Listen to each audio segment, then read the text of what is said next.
Cuando Urbano II llamó a la Primera Cruzada en 1095, no solo encendió la chispa de una guerra religiosa, sino que también consolidó una peligrosa unión entre fe y violencia. La promesa del perdón de los pecados a cambio de sangre derramada convirtió el acto de matar en una forma de redención. La espiritualidad se deformó bajo la lógica bélica, y la cruz, símbolo de sacrificio, se volvió estandarte de conquista. ¿Qué sucede cuando lo sagrado se convierte en instrumento de poder? La religión, que debía unir, se volvió pretexto para dividir. Al mirar atrás, no se puede ignorar que la fe fue manipulada para fines políticos. No se trató solo de devoción, sino de dominio. El silencio que rodea esa distorsión revela cuánto hemos normalizado la violencia en nombre de Dios. La historia no se redime con olvido. El Concilio de Clermont fue un acto magistral de oratoria política. Urbano II no improvisó un llamado piadoso, sino que diseñó una estrategia para recuperar la influencia de Roma y de su papado.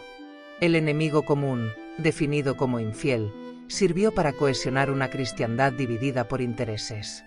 La fe fue reducida a frontera ideológica y la redención a moneda de cambio. Mientras el Papa hablaba de liberar Tierra Santa, también hablaba de controlar Occidente. La cruzada no fue solo un viaje a Jerusalén, sino un camino hacia la centralización del poder eclesiástico. Muchos escucharon la voz de Dios, pero era la voz de la política hablando su idioma más eficaz. Cuando el poder se disfraza de santidad, los pueblos olvidan a quien realmente obedecen.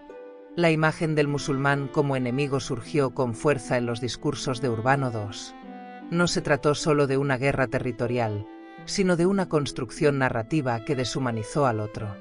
El Islam no era simplemente otra fe, era presentado como amenaza existencial.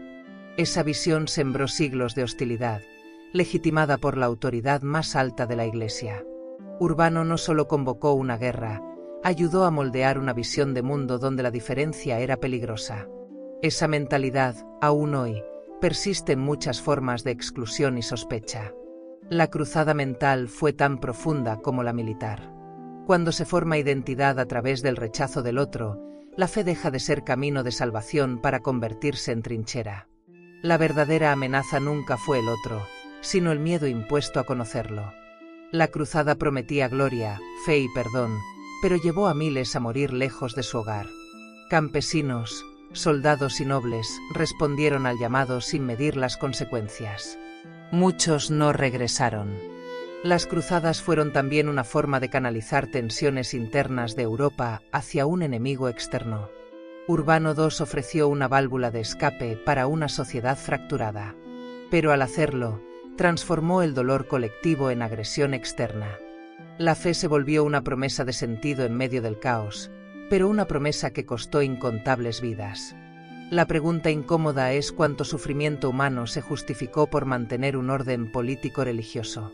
El precio de esa estrategia fue pagado con cuerpos, con silencio y con siglos de odio acumulado. La historia sagrada está escrita también con sangre que no quiso ser derramada. Urbano II entendió el poder del símbolo. La cruz no era solo emblema religioso, sino señal de obediencia y pertenencia. Portar la cruz en el pecho significaba alinearse con un orden superior. Pero ese orden era definido desde Roma. El Papa se posicionó como mediador entre Dios y los hombres, pero también como estratega de un nuevo tipo de poder. Al colocar lo espiritual bajo control papal, Urbano dio forma a una teología de la autoridad. Quien desobedecía a Roma, desobedecía a Dios. Así, la cruz dejó de ser guía interna para ser marca de alineación externa. El control espiritual se volvió también control político. Y esa confusión entre lo eterno y lo terrenal perdura hasta hoy. Cuando la fe se instrumentaliza, el alma pierde su camino. Los discursos de Urbano II apelaron a la emoción, al fervor, al miedo. No fue una llamada racional, sino una invocación al alma colectiva. Hablar de ultrajes en Tierra Santa, de iglesias profanadas, de cristianos oprimidos, fue parte de una narrativa cuidadosamente construida. Pero la veracidad de esos relatos rara vez se cuestiona. Lo importante no era lo real, sino lo creíble. El poder del discurso radica en su capacidad de movilizar, no en su fidelidad a los hechos. La cruzada fue una obra de retórica tanto como de armas. Y esa tradición de usar la emoción religiosa para fines políticos ha perdurado. Cuando se invoca la fe para generar miedo, ya no se busca salvación, sino control. Las palabras que movilizan también pueden encadenar. Al proclamar la cruzada, Urbano II no solo extendió su influencia sobre los fieles, sino también sobre los reyes y señores feudales. Al ofrecer indulgencias a quienes participaran, desplazó el poder de la absolución del clero local al papado. Fue un movimiento calculado para centralizar la autoridad. La cruzada fue también una reforma disfrazada de guerra. La lucha por Jerusalén ocultaba una lucha interna por el alma de la Iglesia. En ese contexto, los ideales de Cristo fueron utilizados para fines institucionales. La reforma que Urbano promovía era menos espiritual que política. Al mirar los resultados, uno se pregunta si la fe fue fortalecida o instrumentalizada. El poder puede disfrazarse de virtud, y la historia lo demuestra una y otra vez. El éxito inicial de la cruzada reforzó la percepción de que Dios estaba del lado de la Iglesia romana.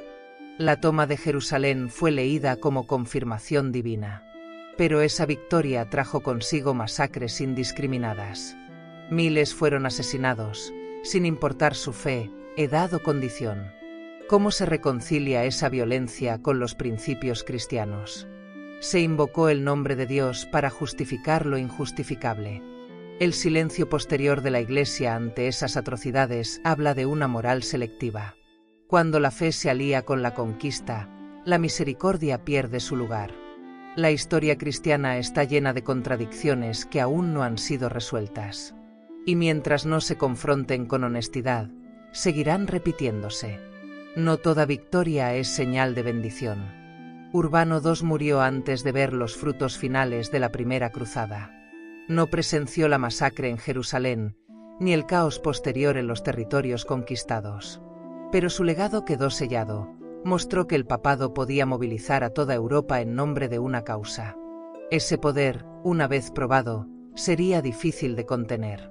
Las cruzadas siguientes no fueron solo por Tierra Santa, sino también por intereses papales, económicos y territoriales. La semilla de la primera cruzada germinó en muchas guerras posteriores. Urbano encendió un fuego que otros supieron mantener encendido por siglos. Su figura, muchas veces celebrada, debe ser también cuestionada. No basta con juzgar la intención, es necesario examinar las consecuencias. La historia no solo debe recordar, debe aprender.